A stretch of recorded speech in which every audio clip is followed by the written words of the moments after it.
Today we've come back into the department of Morbihan, and we are a short distance to the north of Eldevant and a little way south of the village of Locol-Mondon, and we've come to have a look at the dolmen de Mané-er-Loh.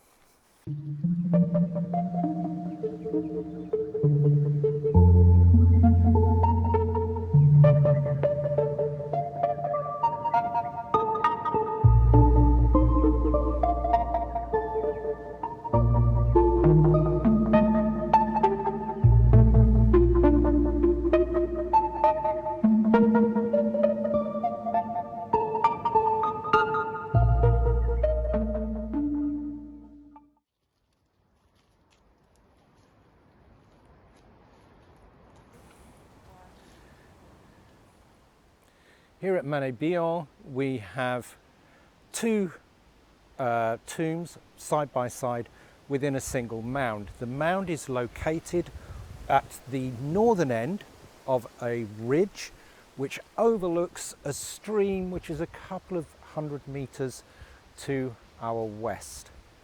Now we're looking at the southernmost of the tombs within this mound, and it appears to be a pretty classic early Neolithic passage grave with an entrance passage orientated on 123 degrees, which, as you'll remember from other videos, is the midwinter sunrise.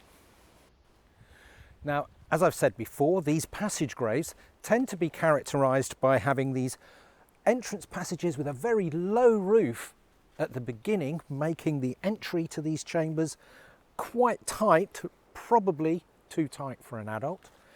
But then as we progress along the entrance passageway, you'll notice that these lintel stones get higher. So this passage gradually increases in height until we reach the chamber itself at the end, which is considerably higher. So as we progress along the passageway and enter the chambers from this period have this distinctive letter P shape, with considerably more of the chamber to one side of the entrance passage. The entrance passage itself is not centrally aligned on the chamber. Now, the reconstruction seems to include some extra stone walling that's been put in there, a couple of supporting blocks. So this appears to have been done just after the excavations were carried out, and somebody's taken the time to add a couple of nice little paintings there.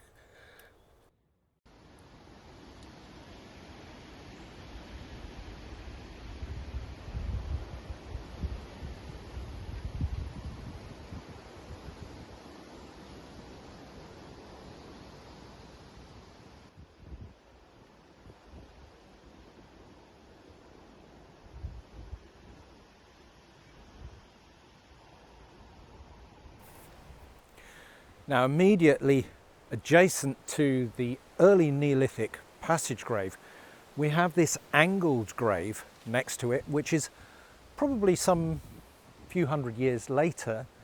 And again, we have an entrance corridor which would pick up the rising of the sun at midwinter. So the sun would shine in here. But unlike the passage grave, where the sun would ultimately shine into the chamber at the end, this one turns a corner in the same way as we saw at the angled grave at Crach, or the grave of Lufan. Now this one, the angle that this turns takes it into alignment with the midsummer sunset. So this tomb respects the midwinter sunrise and the midsummer sunset. Now we can see we've got some fairly considerable orthostats here, the vertical stones. What we don't know, because we don't have much of the rest of this corridor intact, is whether this again was a restricted entrance with the passage getting higher as you move along. But I would bet my mortgage it was.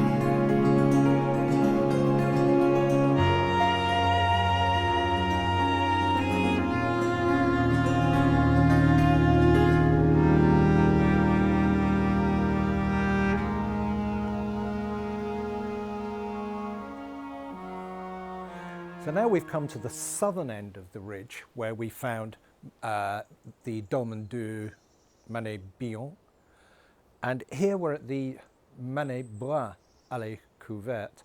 Now I've visited an awful lot of tombs in my time, and as has my wife, and we both arrived here and both said, wow, we absolutely love this site.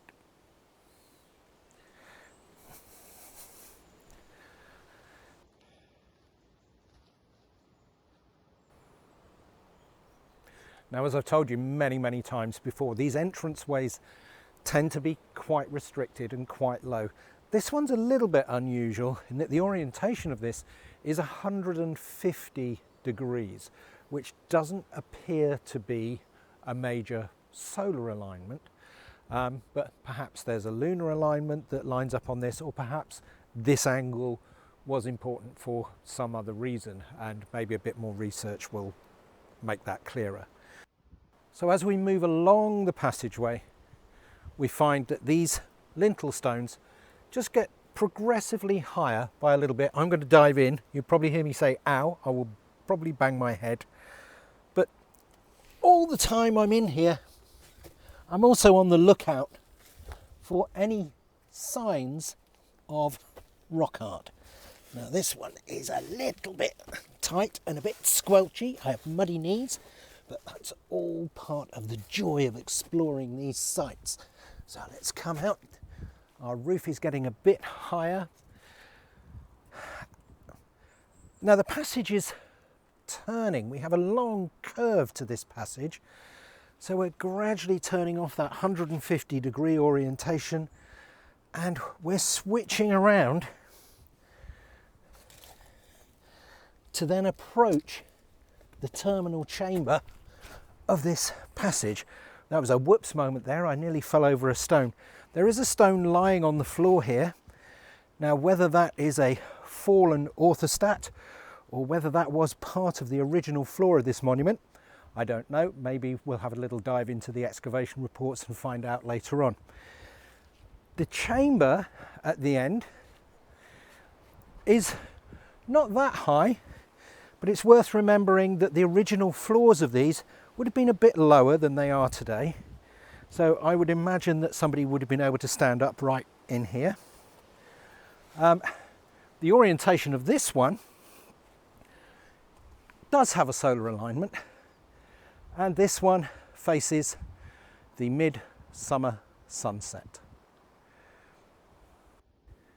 Now, something I have noticed with the alignments here, it may be nothing to do with the sun or the moon at all.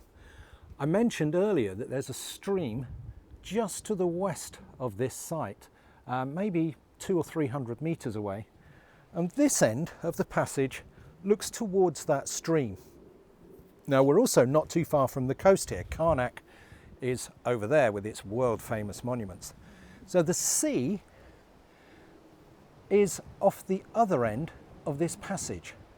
So maybe what they were referring to here in this tomb is the sea and the river. Pure speculation on my part. And another piece of speculation for you.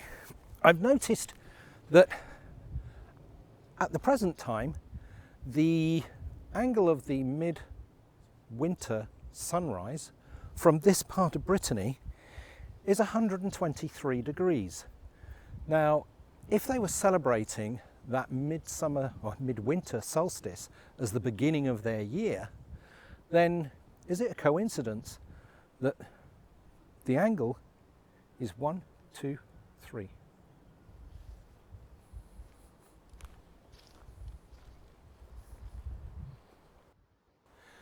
Each of the tombs we've looked at so far today lie on this ridge, one at the northern end, one at the southern end, and they seem to be on the highest points of the ridge, which suggests to me that these monuments were built to be seen. And they would have been quite considerable monuments. There would have been big mounds over these. And what I like here is, again, we have traces of curbstones that start to run off. Maybe this was the original edge of the dome. Perhaps the monument extended beyond that at a later stage.